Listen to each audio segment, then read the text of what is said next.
Hello and welcome to the Return to God Revival. I'm Sherry Hemstreet, your host, and I'm super thrilled that you're here. Thank you so much for taking a moment and taking some time out of your day to spend with me and, of course, with the divine. Before we get into this, I'm just going to go ahead and give my usual disclaimer that I'm using the word God. I also use the word divine. I use many identities and names for all that is the Alpha and the Omega. And I would encourage you to absolutely go with what word and name and identification works for you. This isn't about getting anyone to my side of the world. This is about opening and revealing your own relationship, your own revelation of your Creator and your return to that relationship, or the expansion and embodiment of a deeper, more meaningful relationship. Thank you. So because this is just a deep dive, not even a deep dive, it's a quick dive. It's a quick dive into different topics that I have been given and God has highlighted for me and been showing me. You're going to find that, first off, these are not edited. This is me fully embracing everything as I am. So you're going to get ums and ahs, and it's going to come out as it does. Sometimes there are notes. Most of the time there are not. But all of the time there is God. And I'm so thrilled for that. I don't think there could be anything better. Today we are going to talk about how there is no lack with God. So this is a fascinating subject to me because also I teach manifesting and creation and the universal structure and how it all works together. And so for me to actually come here and say there is no lack with God is something that I know is probably going to be a bit astonishing for people out there. Of course, in our heart, we know it. And if you notice when I said there is no lack with God, if you're tuned into your body, if you're in the moment, if you're in the present, you know if that is true or not. Your soul knows if that is true or not. The greater part of you knows if this is true or not. Because you are more than this body. This body is the very least of you. And it's funny because we make this body the very most of what we are. We make this body everything. We begin and end with this body. Literally, we are born and we die, and we think that's it. And that's so far from the truth. And I've been on this journey with God my entire life. If you know me, you've known. But if you're new to me, this has been going on since I was 3. And it's a very deep revelatory relationship with God. This is not ordinary by any means. And so this journey has become even more pronounced and more deep over the past 5 years.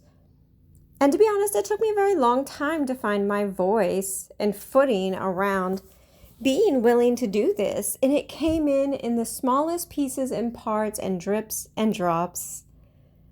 And it terrified me. Because humans love to believe in lack. And when I say it all came in drips and drops and pieces and parts, I mean the whole Return to God revival. And over the whole past 5 years, this entire experience that God has been guiding me through, I knew that this day was always going to come. This day was always going to be here. I was told when I was 22 that this day would be here. I did not know when this day would be here. And it was only recently, maybe the last 18 months, definitely the last year. And just imagine like little inklings coming in over the last year. And then as we are closer and closer and closer to summer of 2025, it is coming in harder and stronger until it literally crashes over me like a tsunami that is unavoidable, plunging me into the depths of truth, the depths of source, the depths of my God and the message, and completely overwhelmed in all of it. And that's how I received this. So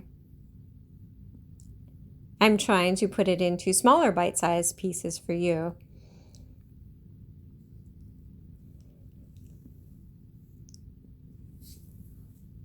But there is no lack with God. There is no lack. And as humans, we love to bemoan how we are lacking. We love to believe in the lack. We love to live in the lack. We love to know that the lack is there because it's how it's always been. But that time of believing, that time of attaching to lack, it is coming to an end, and it's not going to come to an end this year. I know everybody wants it to. But we are moving through a new cycle, a new space. We are moving into a new space.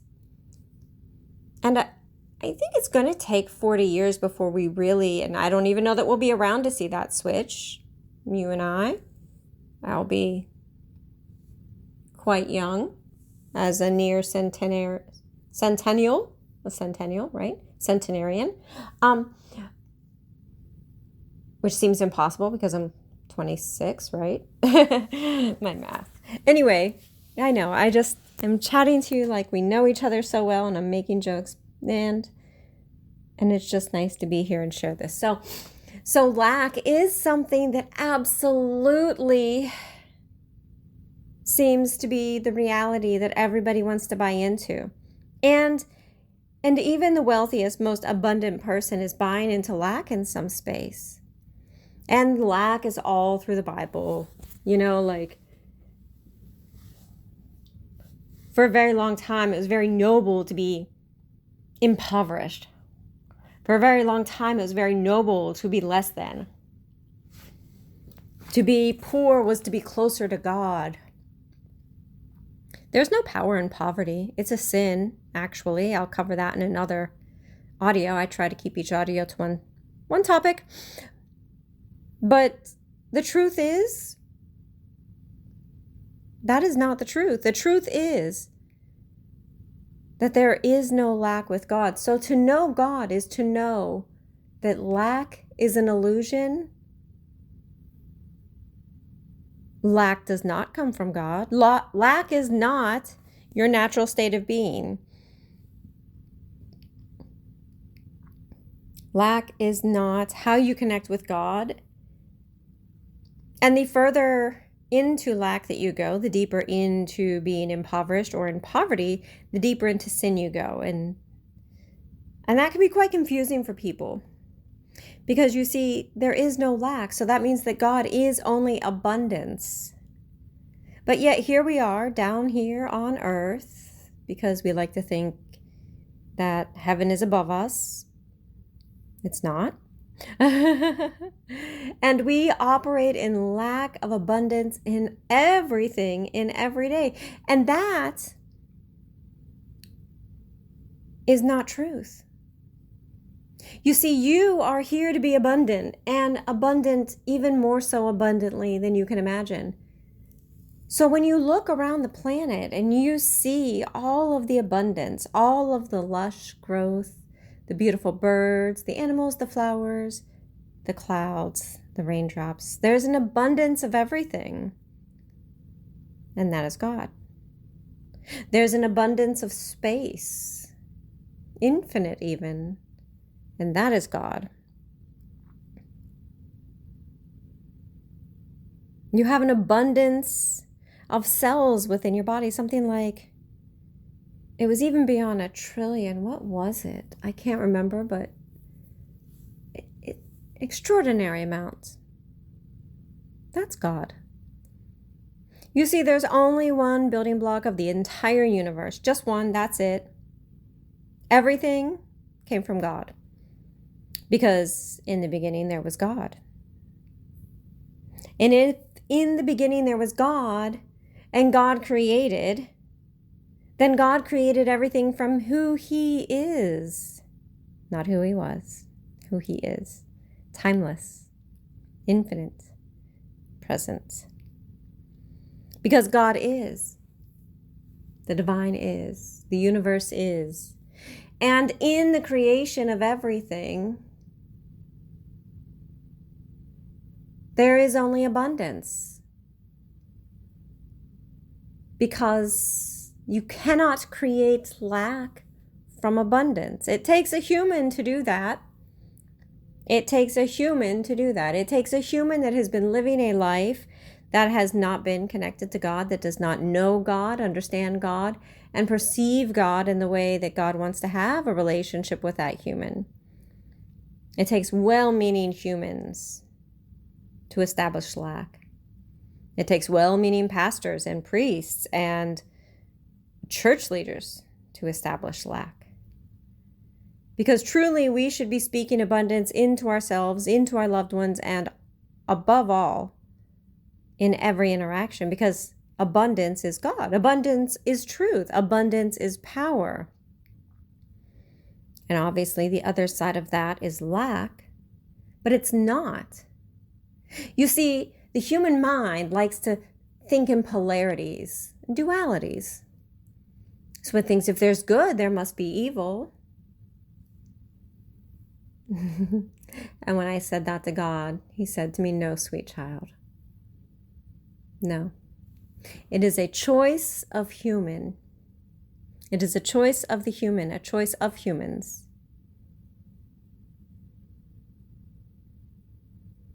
Lack is a choice. And I know you may be thinking, Sherry, I'm not choosing this lack in my life. And perhaps that is true. You could have been born into it. You could have been conditioned into it. You were definitely programmed into it. Society has continued to uphold that illusion as a structure of reality that many buy into. And when you let go of this real world that we're all looking out at and living in and expanding in, when you let go of that being so real, because you have to let go of it being so real before you can get closer to God and understand it is not real, it is then that you can accept abundance.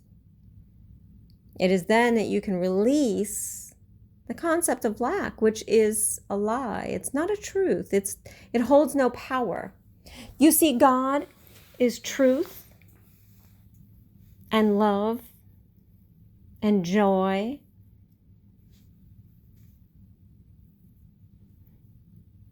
And when you access those, you become closer to God. The further away you go from truth and love and joy, diminishes your power, your creative power, your power to evolve all power.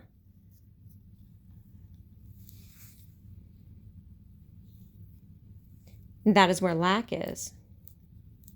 But just because it's opposing God does not mean that it exists. That's a human construct, one that we've created.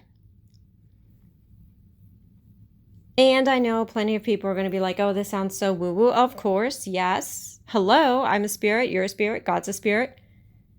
Yeah. And yes, I read the Bible. And no, I don't believe every word of it. I have understood it the way God has explained it to me, and I will share that. But the truth is that lack is a choice. Lack is a concept. And when you are willing to release it, when you require nothing less than what God has for you and is available to you, then you will release it and you will move into the reality of abundance. Because abundance is who God is. Abundance is God. There can be nothing lacking with God. There's no lack of love, no lack of grace, no lack of power, no lack of truth. There is no lack of wholeness, no lack of worthiness, no lack of love, no lack of deserving. Am I saying that correctly? There's no lack of deserving. That sounds like there is. But none of these things are part of God. So if it is not part of God, it is not true. So when you apply this, when you look around your life, is that God? The question that you're asking? When you look at the tree, is there beauty? Yes. Is that God? Yes. When you look at a woman who cannot feed her child, is that God? No. That is a woman who does not know the truth of who God is. You see, when we know the truth of who God is, we understand God and we can move into greater relationship with God. That's the point of all of this. The point of all of these audios is to move into greater relationship with God, because that is the only way to know God, is to know truth. And the only way to know truth is to know God. You see, there can only be one truth. There are many truths. But when you dig down or when you examine deeply, there can only be one highest truth. And so if the one highest truth is God, and God is abundance, lacking nothing, then of course abundance is God. And God is within you. And your birthright is abundance. Your birthright is the abundance that you seek. This is why your soul craves it so. This is why your heart is chasing it. This is why your heart aches when you have less than. This is why your soul aches when you have less than, because your birthright, your truth, your DNA, your identity is abundance. And this is why you feel so bad when you are in lack, when you don't have enough, because it feels disempowering, because it is. It feels like it's lacking power, because it is. It feels like it's lacking love, because it is. It feels like it's lacking joy, because it is. It feels like it's missing everything. And that's because it is, because God is everything. But not everything is God. It took me a long time to get that. God is everything, but he is not lack. God is what is good and worthy and great and abundant and love and joy and beauty and brilliance and awe. Everything good is God. And of course, everybody who goes to church, all of the church leaders, all of the Bible people would have you believe, well, if it's not from God, then it's the devil, it's Satan. No. No, my love. That's not Satan. You see, there are many constructs that humans have created, and a lot of them have made their way into the Bible. A lot of them have made their way into the Bible. And they've made their way into the Bible in the most inharmonious, untruthful way, for control, for fear. And that's what this entire revival is going to do. It's going to dismantle everything you think you know. I take that back. You're here because you're brilliant. You're here because you know. You're here because your soul speaks this truth and resonates with it. It vibrates through your body. You know. So I take that back. You're here because you know. But what you know is in conflict with what you've been told, what you've been taught, and what the majority of people out there believe.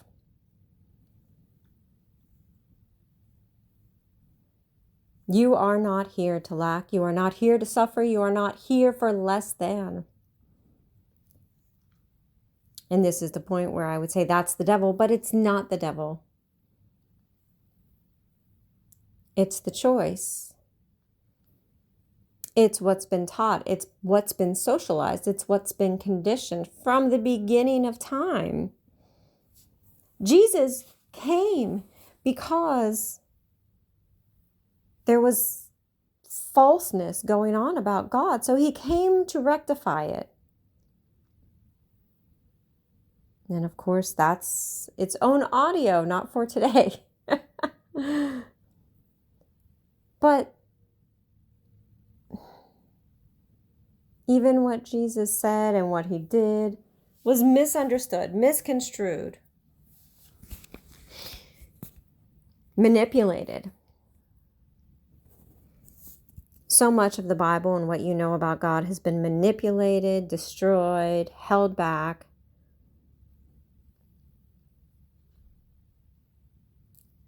And that's my job. That's why I'm here. Well, I mean, that sounds very Messiah-like. I'm not the Messiah. I'm not a savior. I'm not a Messiah. I've simply answered the call of God, which is to tell his people. He wants a relationship. And he wants the relationship based on truth. And this is where, as much as I don't buy into the word obedience, I have been what would be called obedient. This is where I have been led and happily complied. These are things that I've known in some form or fashion all through my life, much like you. And I wouldn't even say I'm the first person that wanted to go ahead and share these things, because I know that by the time God gets to me, he's asked other people, hundreds of people. And that's why I use the word obedient, because I'm not the first person that was asked to bring this forward. I am, however, the person who is willing to bring this forward.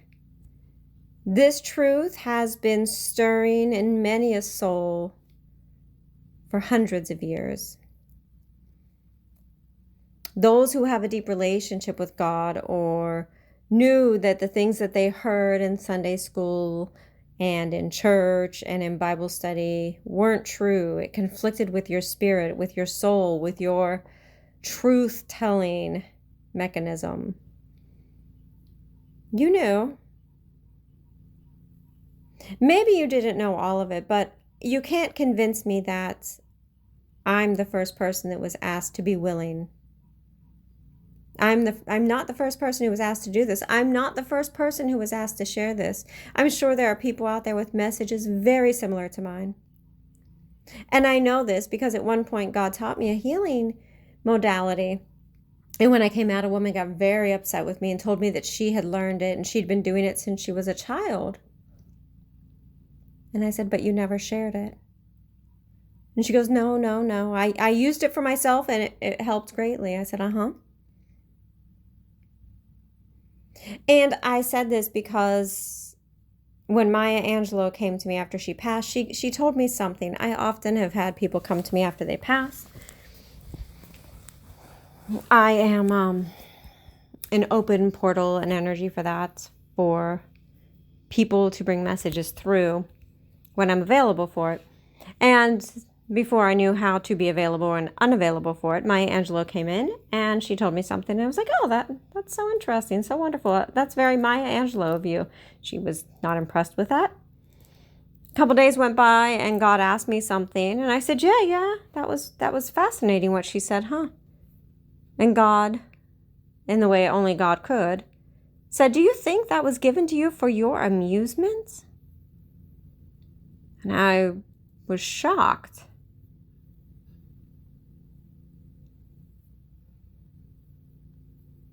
I was shocked. And it was at that point then that never again would I assume that something that was given to me was supposed to begin and end with me.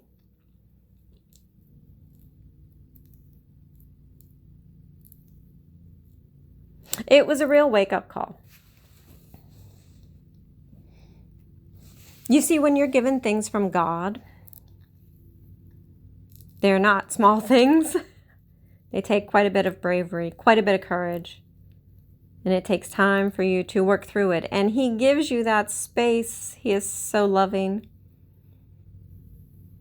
But it's not always easy. And I erroneously thought that because I had been doing this so long, it would be easier at this point. But no. The tasks just get bigger. The stakes just get higher. But here we are, and I'm doing it. And so the first message is that there is no lack with God, only abundance, and that is the truth. And so at this time, I would ask you to close your eyes and just feel that in your body. Feel the truth of that. See where your mind wants to fight that or where your body is embracing that. Find your reaction to that. Find your truth with that. Is this your belief? It's an invitation for it to be your belief, but for it to be an invitation for it to be your belief, you must accept it. That is the RSVP. You must accept the belief. And the truth of whether or not this belief is for you is within your body. So right now, I just ask you to open your heart center and allow yourself to expand into the feeling and truth of God. The understanding that there is no lack with God, but only abundance.